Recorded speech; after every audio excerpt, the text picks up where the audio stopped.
அதிமுகவை அழிக்க வேண்டும் என்ற எண்ணத்தில் தான் எடப்பாடி பழனிசாமி செயல்பட்டு கொண்டிருக்கார் இல்லையா. 2026 தானும் தோத்துட்டு கட்சியை விட்டுட்டு அவர் வெளியேறதை தவிர வேற வழியே இல்லை.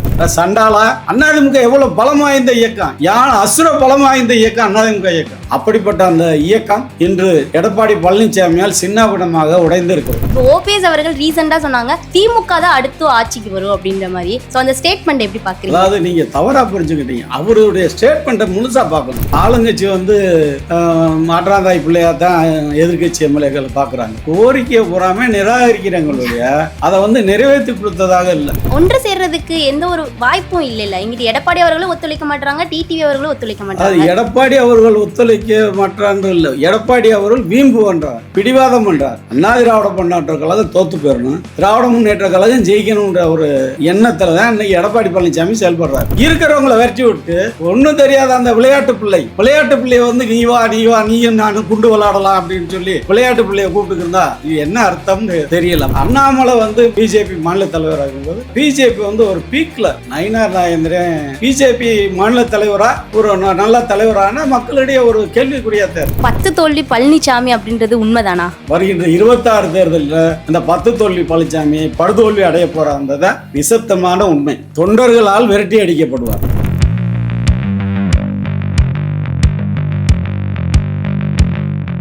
வணக்கம்.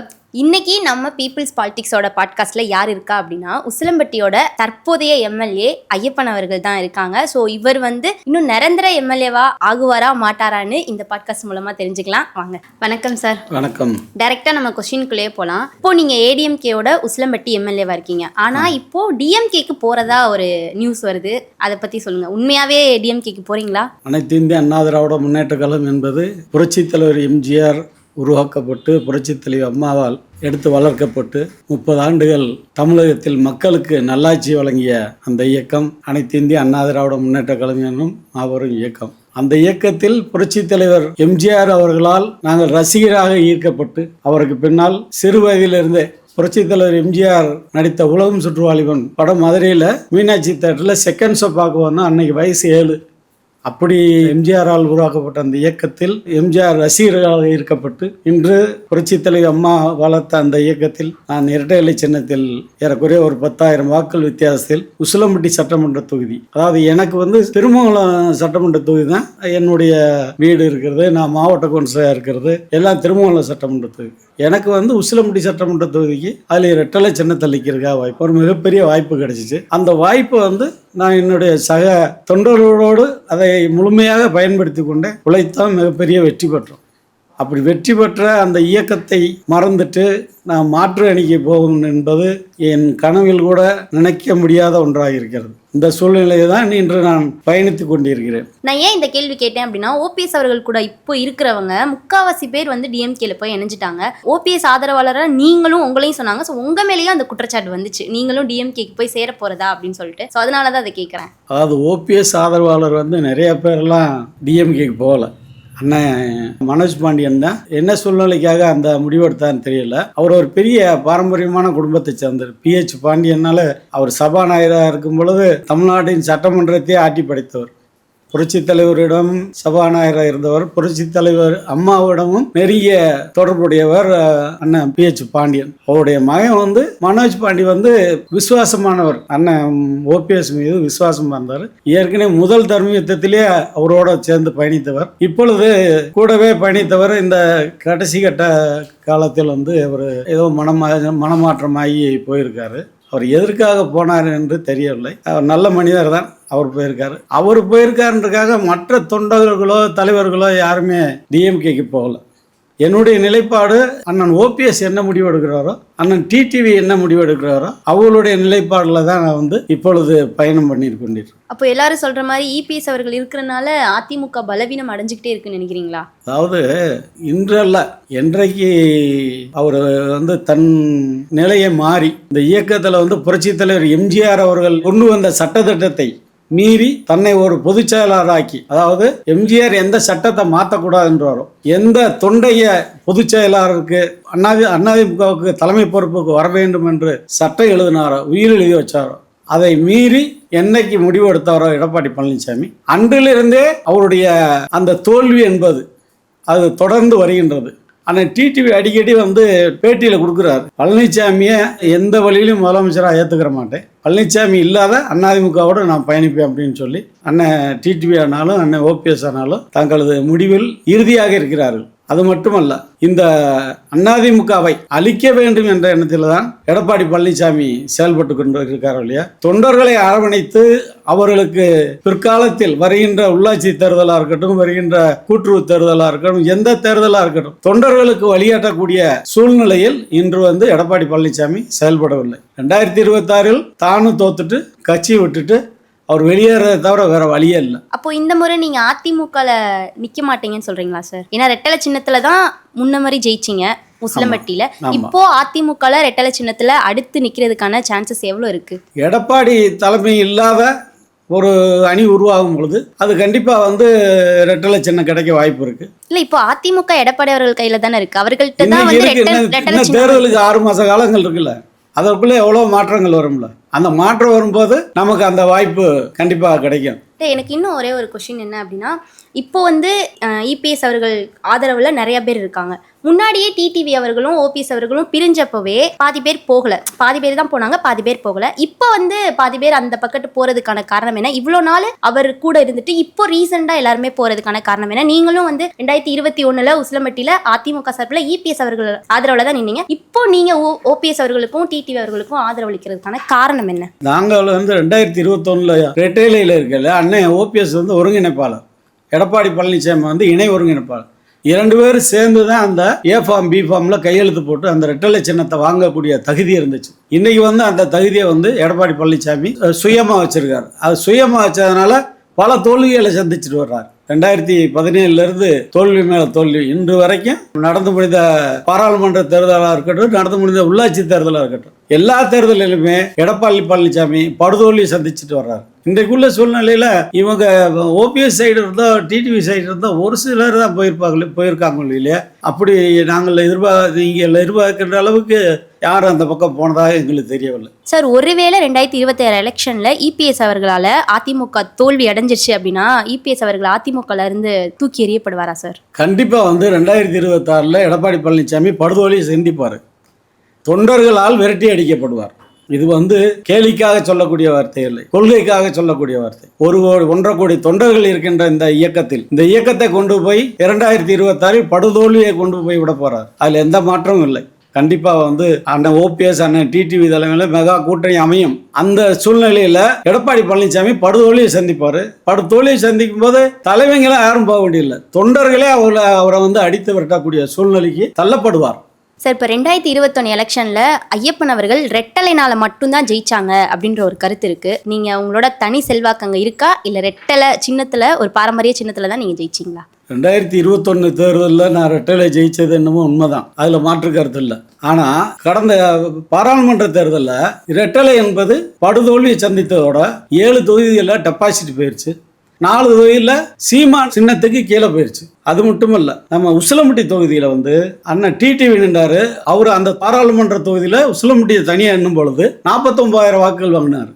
ரெட்டலை சின்னம் வந்து வெறும் 23,000 ஓட்டு தான் வாங்குச்சு. சில பூத்துகள்ல 1 ஓட்டு, சில பூத்துகள்ல 0 ஓட்டு வாங்கியிருக்கு. இந்த சூழ்நிலையில அண்ணன் ஓபிஎஸ் வந்து எடுத்தடுப்புல பலாப்பழ சின்னத்துல பாராளுமன்றத்துல ராம்நாத்ல நின்றார். அப்போ அங்கேயே ரெட்டலை சின்னம் 3வது இடத்துக்கு தான் தள்ளப்படுது இல்லையா. ஆனா ஓபிஎஸ் வந்து 3.5 லட்சம் வாக்குகள் வாங்கி அந்த போட்டியில கலந்துகிட்டாரு. இந்த சூழ்நிலை இன்னைக்கு வந்து மக்கள் வந்து சின்னத்தை பாக்குறாங்களா அல்லது கேண்டிடேட்டை பார்க்குறாங்கன்றது ஒரு பெரிய விஷயமா தான் இருக்கு. ஏன்னா நல்ல கேண்டிடேட் ஒரு நம்மளுக்கு இவர் வந்து நிறைய செய்வார் அப்படின்ற ஒரு சிந்தனை வரும்போது மக்கள் வந்து கேண்டிடேட்டை பார்ப்பாங்க, 2வது சின்னத்தை பார்க்கக்கூடிய சூழ்நிலை வரும். ஏன்னா இன்னைக்கு வந்து அந்த ரெட்டலை வந்து கீழே அதல பாதாளத்துக்கு போயிடுச்சு.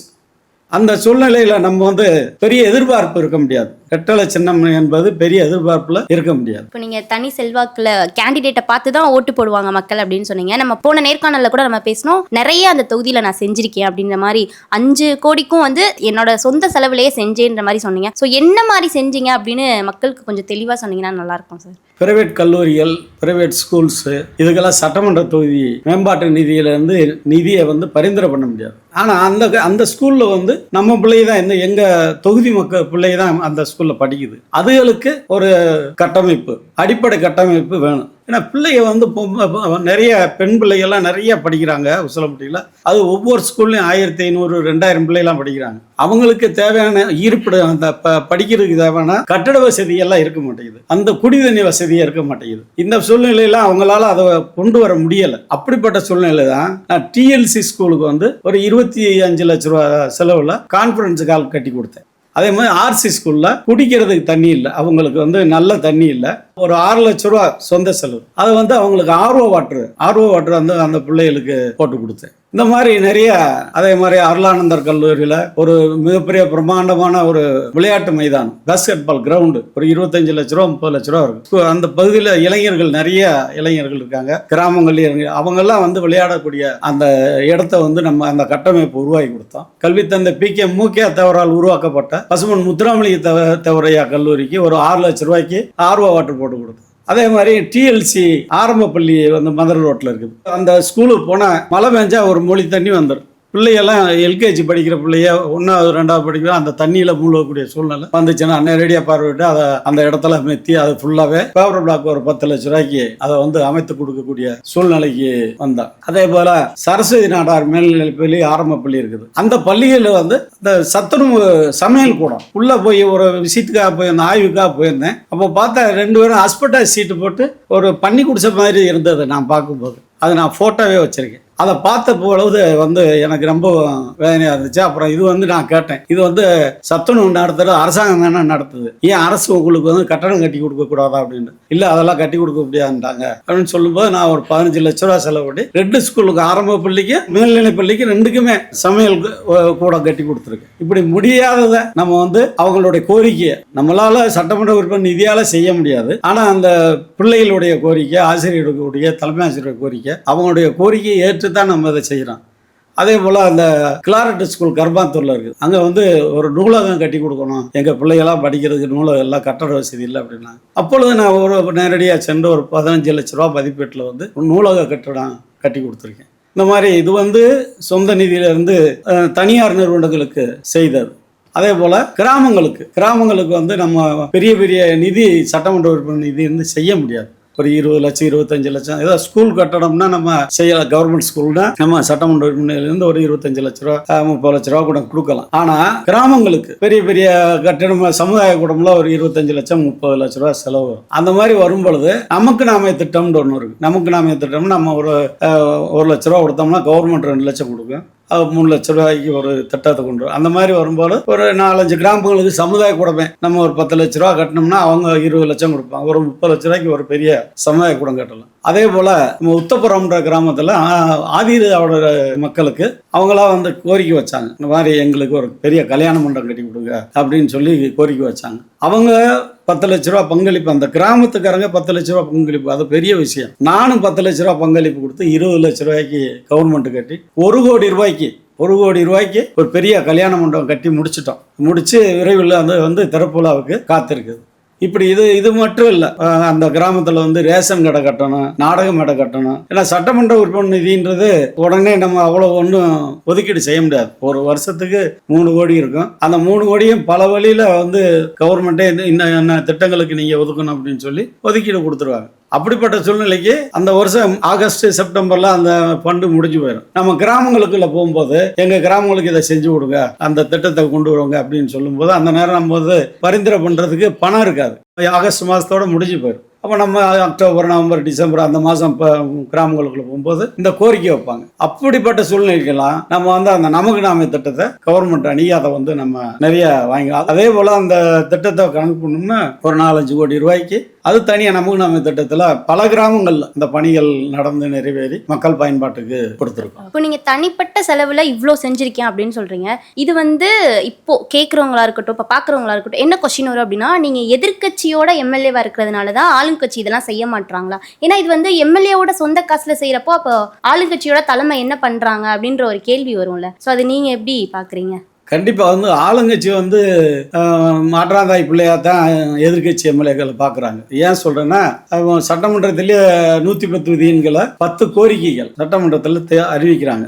ஒவ்வொரு சட்டமன்ற உறுப்பினரும் 10 கோரிக்கைகள். அது எப்படிப்பட்ட கோரிக்கைன்னா, நீண்ட நாட்களாக செயல்பாட்டில் இல்லாதது, அது மக்களுக்கு பயன்பாட்டுக்கு வரக்கூடியது. அப்படி திட்டங்களை கொடுங்க, நாங்கள் உங்களுக்கு செஞ்சு கொடுக்குறோம் அப்படின்னு சொல்லி ஒரு 10 திட்டங்களை வந்து கோரிக்கையாக கேட்குறாங்க.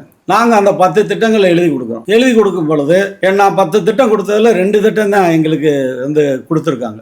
மிச்சம் 8 திட்டம் கொடுக்கல. கொடுத்ததுக்கு இது இல்லை, நீங்கள் வேறு திட்டம் கொடுங்க, எங்களுக்கு இல்லை, நான் வேறு திட்டம் கொடுக்க முடியாது, இந்த திட்டத்தை நீங்கள் செயல்படுத்தி கொடுங்க அப்படி. ஏன்னா எங்கள் பகுதியில் உசிலம்பட்டி பகுதி ஒரு பின்தங்கிய பகுதி, அது பெண் பிள்ளைகள் நிறையா படிக்கக்கூடிய பகுதியாக இருக்குது. கல்லூரி வந்து வெளியூரில் போய் படிக்க முடியாது. அதையே நாங்கள் சட்டமன்றத்திலே பேசுகிறோம். மதுரைக்கு போகணும், இல்லை விருதுநகர் போகணும். இங்கே ஒரு சில கல்லூரிகள் தான் இருக்குது. மகளிர்கள் படிக்கக்கூடிய அந்த கல்லூரி தனிப்பட்ட முறையில் எங்கள் தொகுதியில் இல்லை. மதுரைக்கு போகணும், திண்டுக்கல் போகணும், இப்படி ஒரு 50 கிலோமீட்டர் 60 கிலோமீட்டர் பயணித்து தான் பெண் பிள்ளைகள்லாம் படிக்கக்கூடிய சொல்லுவாங்க. எங்கள் தொகுதிக்கு ஒரு மகளிர் கலை மற்றும் அறிவியல் கல்லூரி வேணும்னு சொல்லி 5 ஆண்டுகளாக தொடர்ந்து வலியுறுத்தி வர, சட்டசபையில வலியுறுத்தி வர. ஆனா மக்களோட கோரிக்கைகள் சில திட்டங்கள் அங்கவே நிராகரிக்கப்படுது. 2-3 திட்டங்கள் தான் அங்கிருந்தே வருது. எல்லா கோரிக்கைகளுமே நிறைவேற்ற முடியல. கோரிக்கையை பூராமே நிராகரிக்கிறாங்களுடைய அதை வந்து நிறைவேற்றி கொடுத்ததாக இல்லை. ஏன்னா நாங்கள் எதிர்கட்சி எம்எல்ஏ செய்கிற கோரிக்கையெல்லாம் வந்துருச்சுன்னா எங்களுக்கு தான் நல்ல பேர், கவர்மெண்ட்டுக்கு தான் நல்ல பேர், எங்களுக்கு நல்ல பேர் கிடையாது. கவர்மெண்ட் அந்த திட்டம் வந்துச்சுன்னா கவர்மெண்ட், இன்னைக்கு திமுக கவர்மெண்ட் இருக்கு, திமுக கவர்மெண்ட்டுக்கு தான் நல்ல பேர். ஆனால் நாங்கள் கொடுக்குற திட்டங்களை வந்து அதை செய்ய மாட்டேன்றாங்க, அதை வந்து கிடப்பில் போட்டுறாங்க.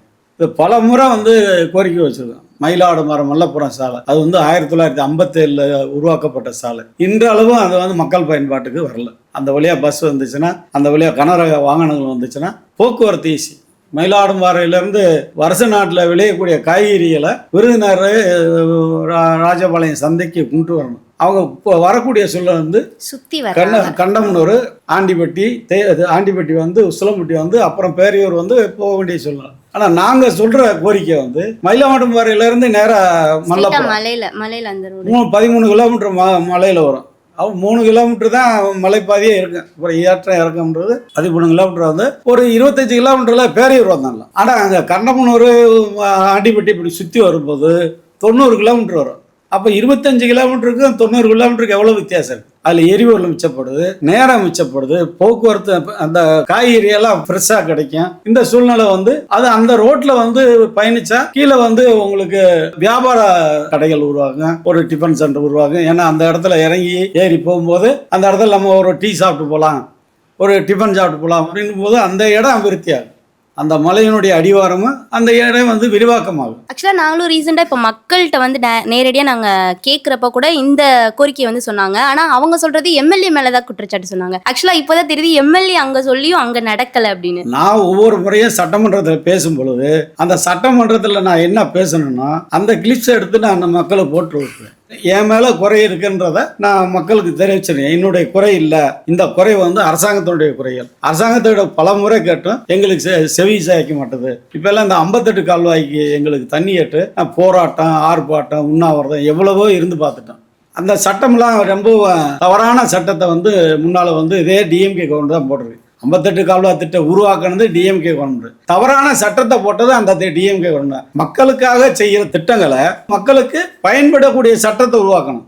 ஆனால் அப்படி இல்லை. அந்த 58 கால்வாய்க்கு வந்து 70 அடி கொள்ளளவு இருக்கு. அந்த 70 அடி கொள்ளளவு நிறைஞ்சு நரபறக்காத 48 மடக்கம்மா ராமநாடு கம்மா, அந்த கம்மாயே நிறைஞ்சு மருகா போனா தான் 58 கால்வாயில தண்ணி திறக்கணும்ன்ற ஒரு சட்டத்தை போட்டிருக்காங்க. அந்த சட்டம்ன்றதுல கேலி கூத்தான சட்டம். ஏன்னா அப்படி ஒரு சட்டம் போட்டாலே அந்த 48 மடக்கம்மா தண்ணி மருகா போகுதுன்னா அது பெரிய பெரிய புயல் அடிச்சு பயங்கரமான தண்ணி வந்தா தான் அந்த கம்மா வருங்க. அப்படி வரும்போது இங்க வந்து ஆட்டோமேட்டிக்கா எல்லா பகுதியிலையும் விவசாயத்துக்கு நல்லா மழை பெஞ்சிருமே. அந்த மழை பெஞ்சிட்டாலே அந்த 58 கால்வாய் தண்ணி தேட மாட்டாங்க, மக்கள் தேட மாட்டாங்க. அப்படிப்பட்ட ஒரு தவறான சட்டத்தை போடுறதுதான் திமுகவுடைய திட்டமாக இருக்குது. நாங்கள் கொடுக்குற கோரிக்கைகளை வந்து எந்த கோரிக்கையுமே ஏற்றுக்கிட்டாலே அவங்களுக்கு தான் நல்ல பேர், திமுகவுக்கு தான் நல்ல பேர். ஏன்னா அவங்க மந்திரி தான் வரப்போகிறாங்க, அவங்க வச்சிருக்க அதிகாரி தான் வந்து அந்த திட்டத்தை துவக்க போகிறாங்க, அந்த திட்டத்தை மக்கள் பயன்பாடு கொண்டு வர போகிறாங்க. இப்படிப்பட்ட சூழ்நிலை தான் நாங்கள் எதிர்கட்சி சட்டமன்ற உறுப்பினராக வந்து மக்களுக்காக பணியாற்றிட்டு இருக்கோம். சரி, இப்போ சொல்றீங்க திமுகவில் செய்யணும் அப்படின்னு சொல்லிட்டு, இப்போ ரீசெண்டாக நீங்க கூட சொன்னீங்க, இப்போ நீங்க ஓபிஎஸ் அவர்களோட ஆதரவாளர்னு. இப்போ ஓபிஎஸ் அவர்கள் ரீசெண்டாக சொன்னாங்க திமுக தான் அடுத்து ஆட்சிக்கு வரும் அப்படின்ற மாதிரி. ஸோ அந்த ஸ்டேட்மெண்ட் எப்படி பாக்குறீங்க? அதாவது நீங்க தவறா புரிஞ்சுக்கிட்டீங்க. அவருடைய ஸ்டேட்மெண்ட்டை முழுசா பார்க்கணும். என்ன சொல்றாரு அவரு? பிரிந்தவர்கள் ஒன்று கூடணும், எல்லா பேரும் ஒன்னா சேர்ந்து நம்ம வந்து திராவிட முன்னேற்ற கழகத்தை வீழ்த்தணும். நம்ம எல்லாம் ஒன்று சேரலைன்னா அந்த வாய்ப்பு வந்து மீண்டும் திமுகவுக்கு வர முடியாது. அவருடைய ஸ்டேட்மெண்ட் அது உண்மையும் கூட. பட் ஒன்று சேர்றதுக்கு எந்த ஒரு வாய்ப்பும் இல்ல. இங்கிட்டு எடப்பாடி அவர்களும் ஒத்துழைக்க மாட்டாங்க, டிடிவி அவர்களும் ஒத்துழைக்க மாட்டாங்க. அது எடப்பாடி அவர்கள் ஒத்துழைக்க மாட்டான்னு இல்லை, எடப்பாடி அவர்கள் வீம்பு பண்றார், பிடிவாதம் பண்றார். அவர் எப்படி முதல்ல வந்து எப்படி தவழ்ந்து வந்து சின்னம்மா பதவியை வாங்கினார். பதவியை வாங்கினதுமே சின்னம்மா ஜெயிலுக்கு போயிட்டாங்க. ஜெயிலுக்கு போனதுமே பொதுச்செயலாளர் பதவி எடுத்துட்டாரு ஒன்று. அதற்கப்புறம் வந்து இடைத்தேர்தல், ஆர்கே நகர் இடைத்தேர்தலுக்கு தினகரனோட சேர்ந்து கைகோர்த்து தொப்பி சின்னத்தில் தினகரனுக்கு வாக்குகள் கேட்டார். அப்புறம் தினகரனை ஜெயிலுக்கு அனுப்பிட்டு அந்த தேர்தல் நின்று போயிடுச்சு. அப்போ ஜெயிலுக்கு அனுப்பிடுறாங்க. ரெண்டாவது தேர்தல் நடக்குது. ரெண்டாவது தேர்தல் நடக்கும்போது தினகரன் வந்து தனியாக நிற்கிறார். அப்போ அவர் குக்கர் சேனல் ஜெயிச்சிடறார். அப்போ தினகரனையும் கட்சி விட்டு விலக்கி விட்டுறாரு. அதுக்கப்புறம் 4.5 வருஷம் வந்து அண்ணன் ஓபிஎஸ் வந்து தாங்கி பிடிச்சிக்கிட்டு 4.5 வருஷம் ஆட்சி நடத்தினார். அவர்கிட்ட 12 சட்டமன்ற உறுப்பினர் இருந்தாங்க. அந்த 12 சட்டமன்ற உறுப்பினர்ல அன்னை வாபஸ் வாங்கினாங்கன்னா அன்னைக்கு ஆட்சி போயிருக்கும். ஆட்சி நடத்த முடியாது பழனிசாமியால. அதனால அண்ணன் ஓபிஎஸ் தாங்கி பிடிச்சு 4.5 வருஷம் ஆட்சி ஆண்டவர் மறுபடியும் வந்து 2021 தோல்வியை தான் சந்திச்சாங்க. தோல்வியை சந்திச்சுட்டு கட்சியினுடைய பணத்தையும் அபகரிக்கணும்ன்றதுக்காக ஒரு தனி மனிதனாக நின்று எல்லாத்தையும் வந்து அவர் தவறான சட்டத்திட்டங்களை கட்சியில் உருவாக்கி ஆனால் ஓபிஎஸ் வெளியேற்றுறாரு. ஆனா இப்ப எல்லாரும் சொல்றாங்க இபிஎஸ் அவர்களை பழி வாங்குறதுக்காக தான் எல்லாரும் கட்சியை விட்டு விலகுறாங்க அப்படின்ற மாதிரி சொல்றாங்க. இபிஎஸ் வந்து எல்லாத்தையும் பழி வாங்கினார். அவரை வந்து வளர்த்து விட்டவங்கள, அவரை முதலமைச்சர் ஆக்கினவங்கள, பெரிய ஒரு ஸ்தானத்தில் உட்கார வச்சவங்கள எல்லாத்தையுமே வந்து எடப்பாடி பழனிசாமி தான் பழி வாங்கினார் இல்லையா. இன்னைக்கு வந்து எல்லாரும் ஒன்று சேர்றதுக்கு ரெடியாக தான் இருக்காங்க. எடப்பாடி பழனிசாமி இறங்கி வந்தா இன்னைக்கு எல்லாரும் ஒன்று சேர்ந்து அதிமுக ஒரு மிகப்பெரிய சக்தியாக உருவாக்கி திமுக வீழ்த்துறதுக்கு வேண்டிய வியூகங்களை அமைக்கிறதுக்கு ரெடியாக இருக்காங்க. ஆனால் அண்ணா திராவிட முன்னேற்ற கழகம் தோத்து போயிடணும், திராவிட முன்னேற்ற கழகம் ஜெயிக்கணும்ன்ற ஒரு எண்ணத்துல தான் இன்னைக்கு எடப்பாடி பழனிசாமி செயல்படுறாரு. அப்ப இபிஎஸ் அவர்கள் தான் திமுகவோட பி டீமா? ஆமா, இதுல ஒன்றும் மாற்று கருத்தே இல்லை. எப்படி அந்த வந்து தனிப்பட்ட முறையில் எடப்பாடி பழனிசாமி வந்து 2024 ஜெயிக்க முடியாது. அதுக்கு எந்த வாய்ப்பும் இல்லை, 100% வந்து வாய்ப்பு இல்லை. அவர் சொல்லப்போனால் வந்து ஒரு சீட்டு கூட அவர் ஜெயிக்கிறாரா என்னன்றது தெரியாது. ஏன்னா அவர் இதில் சேலத்தில் குடியிருக்காருல, அவர் இருக்கிற வார்டே திமுக கவுன்சிலர் இருக்காங்க. அவர் ஒரு முதலமைச்சர் இருந்தவர். முதலமைச்சராக இருக்கும் பொழுது கவுன்சிலர் எலெக்ஷன் நடக்குது. அப்போ அந்த கவுன்சிலர் யார் ஜெயிக்கணும்? ஏடிஎம்கே தானே ஜெயிக்கணும். ஆனால் டிஎம்கே தான் அந்த வார்டு கவுன்சிலராக இருக்காங்க. அப்படி இருக்கல இவர் எங்கே ஜெயிக்க போகிறார்? 2026 எப்படி ஜெயிக்க முடியாது? ஜெயிக்கிறதுக்கு வாய்ப்பே இல்லை. 1.5 கோடி தொண்டர்கள் வந்து இந்த தேர்தல் 2026 தேர்தல் முடிவுங்க எடப்பாடி பழனிசாமிக்கு பாடம் புகட்டுவாங்க. சார், அப்போ உங்களை பொறுத்த வரையும் 10 தோல்வி பழனிசாமி அப்படின்றது உண்மைதானா? 10 தோல்வி மட்டும் இல்லை, 11 தோல்வி 12 தோல்வி அடைஞ்சிருக்காரு பழனிசாமி. இதோட நிற்க போறதில்லை. வருகின்ற 26 தேர்தலில் இந்த 10 தோல்வி பழனிசாமி படுதோல்வி அடைய போறான்றதான் நிசப்தமான உண்மை. ஸோ இப்போ ரீசெண்டாக இபிஎஸ் அவர்கள் உசிலம்பட்டி தொகுதியில் அதிமுக தான் ஜெயிக்கும் அப்படின்னு சொன்னார். ஸோ அதிமுகவோட இப்போ ரீசெண்ட் எம்எல்ஏ உசிலம்பட்டி எம்எல்ஏ நீங்கள் தான். ஸோ உங்களை ஞாபகம் வச்சு தான் அவர் சொன்னாரா?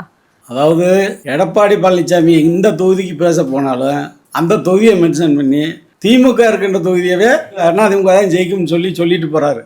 அந்த அடிப்படையில் உசிலம்பட்டிலையும் சொல்லியிருப்பாரு. ஆனால் உசிலம்பட்டியில் வந்து நான் நிறைய மக்கள் பணியாற்றிருக்கேன், மக்களோட மக்களாக சென்று தொடர்ந்து பணியாற்றிட்டு இருக்கேன். அந்த மக்கள்கிட்ட வந்து நாளைக்கு எந்த வாய்ப்புகள் அண்ணன் ஓபிஎஸ் அண்ணன் டிடிவியும் என்ன உத்தரவு கொடுக்குறாங்களோ அந்த உத்தரவின் அடிப்படையில் நாங்கள் தேர்தலை சந்திக்க தயாராக இருக்கோம். அப்போ இந்த முறை உசிலம்பட்டியில் அதிமுக சார்பில் ரெட்டலை சின்னத்தில் நீங்கள் நிற்பீங்களா நிற்க மாட்டீங்களா சார்? எல்லாம் ஒன்று கூடி நிற்கும் பொழுது எனக்கு ரெட்டலை சின்ன வாய்ப்பு கிடைக்கும் பொழுது கண்டிப்பாக நான் ரெட்டலை நிற்பேன். ஓகே, இப்போ நீங்கள் உசிலம்பட்டியில் இவ்வளோ வேலை பார்த்துருக்கீங்க சொல்கிறீங்க. உங்களுக்கு தொகுதி மாதிரி இப்போ உங்களோட தொகுதி திருமங்கலமே கொடுத்தா நீங்கள் நிற்கிறதுக்கு தயாராக இருப்பீங்களா, இல்லை உசிலம்பட்டியில் தான் இந்த முறையும் நிற்பீங்களா? அதாவது என்னுடைய பயணம் பூரா உசிலம்பட்டி தான். எனக்கு தொகுதி சொந்த தொகுதி திருமங்கலமாக இருந்தாலும் என்னுடைய பயணம் பூரா மக்கள் உசிலம்பட்டி மக்கள் மீது அன்பு கொண்டு உசிலம்பட்டி மக்களுக்காக என்னுடைய தியாகத்தை அனைத்தையும் செய்து வருகிறேன். இன்னும் வந்து உசிலம்பட்டியில் வந்து நிறைய மக்கள் பணியாற்ற வேண்டிய நிலைமை இருக்குது. மக்களுக்காக நான் வந்து கண்டிப்பாக வந்து உசிலம்பட்டியில் தான் நான் வந்து சட்டமன்ற உறுப்பினராக நின்று பணியாற்றுறதுக்கு நான் ஆசைப்படுறேன். சார், ஒருவேளை அதிமுக ஒண்ணு கூடலைன்னா சுயேட்சையா நிக்க வாய்ப்பு இருக்கா, இல்ல டிடிவி அவர்களோட குக்கர் சின்னத்துல நிக்க வாய்ப்பு இருக்கா சார்? எனக்கு 100% நம்பிக்கை இருக்கு. அதிமுக ஒன்று சேரும், ஒன்று சேர்ந்தா தேர்தலை சந்திப்பாங்கன்ற ஒரு நம்பிக்கை இருக்கு. ஒன்று சேராத பட்சத்தில் ஒரு அண்ணன் ஓபிஎஸ் நான் தலைமையேற்று அவர் பின்னால் பயணித்துக்கிட்டு இருக்கேன். இப்பொழுது அண்ணன் ஓபிஎஸ் டிடிவியும் இணைஞ்சிருக்காங்க. அவங்க என்ன கட்டளை இருக்காங்களோ அந்த கட்டளையின் அடிப்படையில் நான் வந்து தேர்தலை சந்திப்பேன். இப்ப செங்கோட்டையன் அவர்களும் சேர்ந்து இணைஞ்சிருக்காங்க. ஆமா, இந்த பலமான கூட்டணி எப்படி இருக்குன்னு நினைக்கிறீங்க? இந்த இப்ப 3 பேர் வந்து ஒன்னா பயணிக்க போறோம் அப்படின்னு சொல்லியிருக்காங்க. ஸோ அதை நீங்க எப்படி பாக்குறீங்க? ஆமா, அண்ணன் ஓபிஎஸ், அண்ணன் டிடிவி, அண்ணன் செங்கோட்டையன், இவங்க 3 பேர் வந்து இப்போ வந்து ஒன்று இணைஞ்சிருக்காங்க. ஒன்று இணைஞ்சிட்டு இவங்க ஒரு கூட்டணியை, ஒரு மெகா கூட்டணியை உருவாக்கலாம். அப்படி அந்த மெகா கூட்டணி என்னன்றது டிசம்பர் மாதம் அல்லது ஜனவரி மாதம் தான் வாய்ப்பு. தேர்தலை நெருங்கும் பொழுதுதான் அந்த வாய்ப்பு வந்து அவங்க வந்து பயன்படுத்துவாங்க. இப்போ அவங்களே சொல்லியிருக்காங்க, ஏடிஎம்கேட கூட்டணி இல்லை அப்படின்னா நாங்கள் பாஜக கூட கூட்டணி வைக்க தயாராக இருக்கோம் அப்படின்னு சொல்லிட்டு மறைமுகமாக வேற டிவிகே கூட கூட்டணி கூப்பிட்டு இருக்காங்க. ஸோ இந்த கூட்டணி நிலவரங்கள்லாம் எப்படி இருக்கு? தலைமையில் அண்ணன் ஓபிஎஸ், டிடிவி, அவர் செங்கோட்டையன், அவங்க 3 பேர் சேர்ந்து எடுக்கிற முடிவு. அந்த 3 பேர் சேர்ந்து எடுக்கிற முடிவு எதுவாக இருந்தாலும் அந்த முடிவுக்கு நாங்கள் கட்டுப்பட்டு. உங்களோட பார்வையில் எந்த கூட்டணிக்கு போனால் நம்ம கூட்டணி ஜெயிக்கிறதுக்கான வாய்ப்பு இருக்குன்னு நினைக்கிறீங்க? அனைத்து இந்திய அண்ணா திராவிட முன்னேற்ற கழகம் ஒன்று சேர்ந்து விடும் என்ற எண்ணம் 100% எங்களிடம் இருக்குது. அது ஒன்று சேர்ந்தால் உசிலம்பட்டி தொகுதியில் எனக்கு சீட்டு கொடுத்தால், ரெட்டைலைகள் கொடுத்தால் நான் ரெட்டைலையில் நிற்க தயாராக இருப்பேன். தவறும் பட்சத்தில் அண்ணன் ஓபிஎஸ், அண்ணன் டிடிவி, அண்ணன் செங்கோட்டையன் ஆகிய 3 சேர்ந்து ஒரு மெகா கூட்டணியை உருவாக்குவாங்க. அடிக்கடி அண்ணன் டிடிவி சொல்கிற மாதிரி எடப்பாடி பழனிசாமி வீழ்த்தக்கூடிய ஒரு மெகா கூட்டணியை உருவாக்குவாங்க. அந்த மெகா கூட்டணியில் நானும் ஒரு சட்டமன்ற உறுப்பினராக பலம் வர்றதுக்கு வாய்ப்பு இருக்குது. இப்போ எல்லார்ட்டையுமே வந்து ஓபிஎஸ் அவர்களாக இருக்கட்டும், டிடிவி அவர்கள் கூட சப்போர்ட்டு, அதாவது ஆதரவு தெரிவித்தாலே அதிமுகலேருந்து பதவி நீக்கமாக இருக்கட்டும், அடிப்படை உறுப்பினர் பதவியாக இருக்கட்டும், எல்லாமே போயிடுது. ஸோ இப்போ நீங்கள் வந்து ஓபிஎஸ்க்கு நீங்கள் வெளிப்படையாக ஆதரவு தர்றேன் அப்படின்னு சொல்கிறது, உங்களுக்கும் அடுத்து உங்களோட உறுப்பினர் பதவி இந்த மாதிரி போகும் அப்படின்ற ஒரு எண்ணம் இல்லையா சார்? நாங்கள் ஆரம்பத்திலே வந்து அண்ணன் ஓபிஎஸோட பயணிக்கணுன்ற எண்ணத்தில் நாங்கள் ஆரம்பத்திலே வந்துட்டோம். அப்படி வரும்போது நாங்கள் வந்து பதவியை பற்றியெல்லாம் கவலைப்படலை.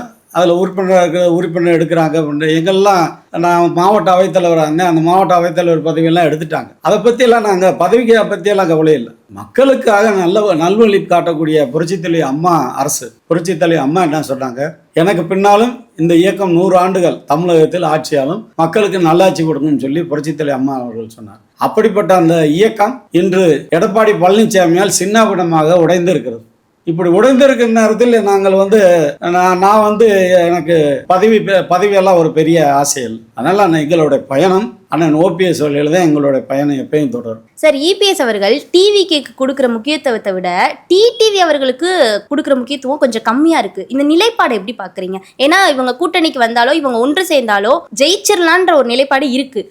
அந்த நிலைப்பாடையே அவர் எடுக்க மாட்டேங்கிறாரு. இன்றைய சூழ்நிலையில் மக்களுடைய எதிர்பார்ப்பு அனைத்து இந்திய அண்ணா திராவிட முன்னேற்ற கழகம் ஒன்று சேரணும். ஒன்று சேர்ந்தால் எந்த கூட்டணியும் தேவையில்லை. நாங்கள் கிராமப்புறங்களில் போனால் நான் ஒரு சட்டமன்ற உறுப்பினராகவே மக்கள் வந்து என்னை பார்க்க மாட்டாங்க. ஒரு நம்ம வீட்டு பிள்ளை வந்துருச்சுன்னு சொல்லி என்னை ஒரு அரவணைப்பா, அவர் 4-5 வயதானவங்க மந்தையில் உட்காந்துருப்பாங்க, வாசல்ல உட்காந்துருப்பாங்க. நாங்கள் போகும்போதே இறங்கி என்ன பாட்டி என்ன பண்றீங்க, ஏப்பா நீங்களாம் ஒன்று சேர்ந்து வாங்கப்பா, நீங்க ஒன்று சேர்ந்தா தாயா நீங்க வந்து ஜெயிக்க முடியும் அப்படின்னு சொல்றாங்க. அந்த பாட்டியலுக்கு இந்த இயக்கம் ஒன்று சேர்ந்தோம்னு என்ன எதுக்காக என்ன அவங்க என்ன சம்பாதிக்க போறாங்களா? இப்ப நான் இருக்கேன், சட்டமன்ற உறுப்பினர் இருக்கேன், நான் சம்பாதிக்கணும், என் குடும்பத்தை பார்க்கணும், வைக்கணும் அப்படின்னு என்ன எனக்கு. ஆனா அந்த 4-5 கிராமத்து பாட்டியலுக்கு இந்த இயக்கம் ஒன்று சேரணும்னு என்ன இருக்குது? அம்மா ஆட்சி வந்தா நல்லாட்சி கொடுப்பாங்க, அமைதியா இருக்கும். அதனால இந்த ஆட்சி வரட்டும் அப்படின்ற ஒரு நல்ல எண்ணத்துல மக்கள்லாம், சாதாரண கிராமத்து மக்கள்லாம் வயல்ல நாற்று நடுறவங்கெல்லாம் வந்து எதிர்பார்க்குறாங்க. அப்படி எதிர்பார்ப்பை வந்து எடப்பாடி பழனிசாமி புறந்தள்ளி விட்டு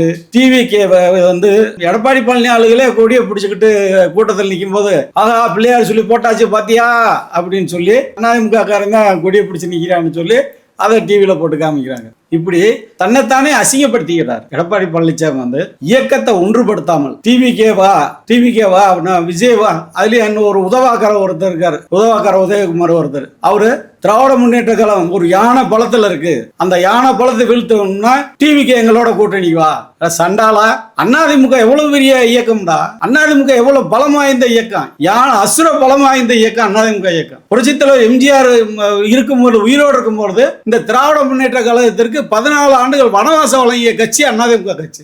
புரட்சி தலைவி அம்மா அவர்கள் தொடர்ந்து 2011-16 வந்து இந்த இயக்கத்தை வந்து உருவாக்கி தமிழக மக்களுக்கு நல்லாட்சி வழங்கின கட்சி. இப்படிப்பட்ட கட்சியை இருக்கிறவங்களை விரட்டி விட்டு ஒன்றும் தெரியாத அந்த விளையாட்டு பிள்ளைய வந்து நீ வா நீயும் நானும் குண்டு விளையாடலாம் அப்படின்னு சொல்லி விளையாட்டு பிள்ளைய கூப்பிட்டு இருந்தா இது என்ன அர்த்தம்னு தெரியல. மக்கள் வந்து எல்லாருமே இந்த கேள்வி கேட்கறாங்க. 60 வருஷத்துக்கு மேல இருக்க ஒரு கட்சி இப்போ 2 வருஷம் ஸ்டார்ட் பண்ண கட்சிக்கு கூட்டணி வாவான்னு ஏன் சொல்றாங்க? இவருடைய எதிர்பார்ப்பு, இவருடைய அழைப்பு, கூட்டணிக்கு அழைப்பு மக்களே வந்து முகம் சொல்லிக்கிறாங்க. மக்கள் வந்து இதை வந்து ஏத்துக்கிறவே இல்லை. ஏத்துக்கிறாத ஒரு கூட்டணியை வந்து அவங்க வந்து கூப்பிடும்போது இது எல்லா தரப்புலையுமே எடப்பாடி பழனிசாமிக்கு பெரிய பாதிப்பு தான். இப்போ அதிமுக கூட்டணியில உள்ள பாஜக தலைமை யாருன்னு எல்லாருக்கும் தெரியும், நயினார் அவர்கள் தான். ரீசெண்டா நயினார் அவர்கள் டிடிவி அவர்களை எதிர்த்து ஒரு ஸ்டேட்மெண்ட் கொடுத்திருந்தாரு. அதை எப்படி பாக்குறீங்க? பாஜகவோட தலைமை இப்போ நயினார் அவர்களோட தலைமையில எப்படி இருக்கு? நயினார் நாகேந்திரன் நல்ல குடும்பத்தை சேர்ந்தவர் தான், இல்லைன்னு. அம்மா ஆட்சியில் வந்து சட்டமன்ற உறுப்பினராகி அதிமுக அமைச்சராகவும் இருந்தார். எங்களுக்கு நல்ல நண்பர். இப்பயும் நாங்கள் வந்து நான் சட்டமன்ற உறுப்பினராக இருக்கேன், அவரும் சட்டமன்ற உறுப்பினராக இருக்கார். பழக்க வழக்கத்துக்கு நல்லவர். ஆனால் தலைமைக்கு ஒரு மாநில அளவில் ஒரு தலைமையை எடுத்து செல்வாரா, சிறப்பாக செயல்படுவாரா அப்படின்றது மக்களோட ஒரு கேள்விக்குறியா இருக்கு. அது ஏன் அப்படி சொல்றேன்னா, அண்ணாமலை வந்து மாநில தலைவராக இருக்கும்போது, பிஜேபி மாநில தலைவராக இருக்கும்போது, பிஜேபி வந்து ஒரு பீக்ல ஒரு நிறைய தொண்டர்களை கொண்ட கட்சியா வந்து இருந்ததை ஒரு பெரிய தோற்றமா இருந்துச்சு. அது வந்து நிறைய தொண்டர்கள் வர அது அந்த மாதிரி அவர் வந்து அவனுடைய செயல்பாடு, அண்ணாமலையுடைய செயல்பாடு நல்லா இருந்தது. தொண்டர்கிட்ட புதுசாக தொண்டர்களை ஈர்க்கக்கூடிய சக்தி வந்து அவர்கிட்ட இருந்துச்சு அண்ணாமலை. ஆனால் இன்னைக்குள்ள சூழ்நிலைக்கு இவர் வந்து நல்ல மனிதன் தான். இவரை வந்து நம்ம குறை சொல்றதுக்கு ஒன்றும் இல்லை. ஆனால் தலைமையில் பிஜேபி மாநில தலைவராக ஒரு நல்ல தலைவரான மக்களிடையே ஒரு கேள்விக்குறியாக தான் இருக்கு. இன்னவர் ரொம்ப பொறுமையான அரசியலை கையில் எடுத்திருக்கதா சொல்றாங்க. அரசியலில் பொறுமையும் வேணும், அதே மாதிரி வீரமும் வேணும், விவேகம் வேணும். அதனால் பொறுமையாகவும் இருக்கணும், வீரமாகவும் இருக்கணும், விவேகமாகவும் இருக்கணும். அந்த சூழ்நிலைக்கு அவர்கிட்ட வந்து அந்த ஒரு தகுதி இருக்கான்றத மக்கள் தான் முடிவு சொல்லணும். சார், பாஜகனால உசிலம்பட்டியில் உங்களோட வாக்கு சதவீதம் குறையிறதுக்கான வாய்ப்பு இருக்கா? இன்னைக்கு உள்ள சூழ்நிலையில் நம்ம வந்து எல்லாம் ஒன்றா இருக்கிற மாதிரி தான் தோற்றமாக இருக்குது. நாளைக்கு தேர்தல் அறிவிக்கப்பட்டு நம்ம கேண்டிடேட்டாக நின்று அவங்கள யார் எதிர்த்து ஒரு கேண்டிடேட்டாக நிற்கும் பொழுது ஒரு சில வாய்ப்புகள் கூட குறைய இருக்கலாம். ஆனால் இன்னைக்குள்ள சூழ்நிலைக்கு நம்ம வந்து அந்த இதை வந்து அனுமானம் சொல்ல முடியாது. இன்னைக்குள்ள சூழ்நிலைக்கு எல்லாம் ஒன்றா இருக்கும். ஒன்றா இருக்கும்போது அந்த நம்மளுக்கு வந்து இது கொழுமா அது குறையுமா அப்படின்றத நம்ம வந்து இப்போதைக்கு கணிக்க முடியாது. சரி, இப்போ இருக்க தேர்தல் காலத்தில் உங்களுக்கு எதிரி அதிமுகவா திமுகவா? இன்னைக்கு உள்ள சூழ்நிலையில் வருகின்ற கூட்டணியை பொறுத்து தான் எனக்கு வந்து அண்ணன் ஓபிஎஸ், அண்ணன் டிடிவி, செங்கோட்டையன் இவங்கெல்லாம் சேர்ந்து ஒரு மெகா கூட்டணி அமைக்கும்போது அது எப்படி இருந்தாலும் நாங்கள் வந்து ஏற்றுக்கிட்டு யார் எதிரியாக இருந்தாலும் அந்த எதிரியை வீழ்த்துறதுக்கு நாங்கள் வந்து கடுமையாக உழைப்போம். அதில் ஒன்றும் மாற்று கருத்து இல்லை. சூப்பராக வந்து எங்களுக்கு உங்களோட டைம் ஸ்பெண்ட் பண்ணி உங்களோட பதில்களை கொடுத்தீங்க. எங்களோட இந்த தேர்தல் கள நிலவரப்படி என்னென்ன பதில்கள் வேணுமோ இந்த கொஸ்டின்ஸ்க்கு டக்குன்னு கொடுத்தீங்க. அதுக்கு ரொம்ப நன்றி. இன்னும் அடுத்தடுத்து வர பாட்காஸ்ட்டில் வந்து உசிலம்பட்டி மக்கள் கேட்குற கேள்விகளை உங்கள் முன்னாடி நாங்கள் வைக்க போகிறோம். ஸோ அதுக்கும் இந்த மாதிரி பதில்கள் தருவீங்க அப்படின்னு நாங்கள் நம்புகிறோம். ஸோ இவ்வளோ நேரம் உங்கள் டைம் ஸ்பெண்ட் பண்ணதுக்கு ரொம்ப நன்றி சார். நன்றி. நன்றி.